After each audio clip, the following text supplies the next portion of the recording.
ሰላም ዝኸበርኩም ተኸታተልቲ ኤሪ ሜድያ ሰንተር ንሎሚ ዝተዳለወ መደብ ሒዘልኩም ቀሪበ ኣለኹ። ሰናይ ምክትታል። ኣደነቕቲ ሓቅታት ኣልበርት አንስታይን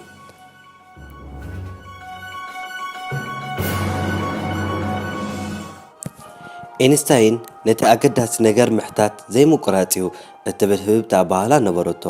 በዚ መሰረት እቲ ሓታትን ቅዱስ ባህርያቱን ድማ እዩ ኣብ 1921 ሽልማት ኖቤል ክዓትር ዘብቅዖ።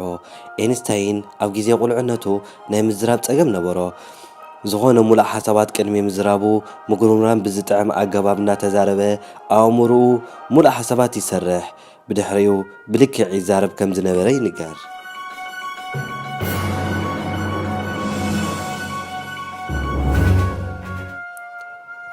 ካብ ኮሌጅ ድሕሪ ምምራቑ ኤንስታይን ምስቲ ዘጽንዖ ዓውዲ ማለት ፊዚክስ ዝዛመድ ስራሕ ክረክብ ኣይከኣለን። ከም ውጽኢቱ ድማ ኣብ ቤት ጽሕፈት ፈቓዳት ስዊዘርላንድ ስዊስ ፓቴንት ኦፊስ ከም ናይ ቴክኒክ ተሓጋጋዚ ኮይኑ ሰርሐ። እንተኾነ ግን ኣብ ክልተ ሓሳባዊ ፊዚክስ ዘካይዶም ዝነበረ ምርምራት ኣየቋረጾምን። ኣብ ትርፊ ጊዜ ድማ ምርምራቱ የካይድ ነበረ።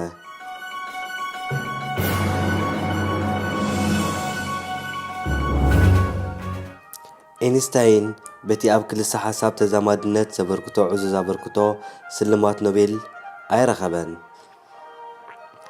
ናብ ናይ ፖል ቴክኒክ ቤት ትምህርቲ ንምእታው ኣብ 1895 ዝገበሮ ናይ መእተዊ መርመራ ብዘይካ ቁጽርን ፊዚክስን ኣብ ካልእ ዓውድታት እኹል ውጽኢት ከመዝግብ ዘይምኽኣሉ ክሓልፍ ኣይከኣለን።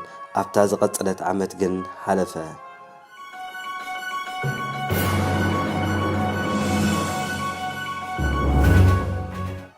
ኤንስታይን ኣብ 1955 ምስ ሞተ ብዘይ ፈቓድ መቕረቡ ሓንጎሉ ብቶማስ ሃርቨይ ዝተባህለ ክኢላ ካብ ኣካሉ ብመጥባሕቲ ተኣለየ።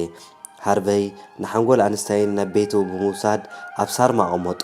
ነቲ ሓንጎል ክረኽቦ ንዘቐርበሉ ሕቶ ብምንጻጉ ድሒሩ ካብቲ ዝሰርሓሉ ዝነበረ ሆስፒታል ፕሪንስ ተባረረ።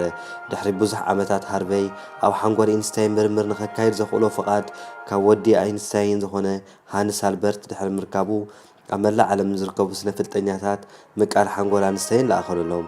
ድሕሪ ዝተገብረሉ መርመራ ድማ ሓንጎል ኤንስታይን ሓበሬታ ኣብ ምጽማር ሲንተዛይዝ ዝሕግዙ ጂልያ ዝበሃሉ ዋህዮታት ብብዝሒ ተረኸብዎ።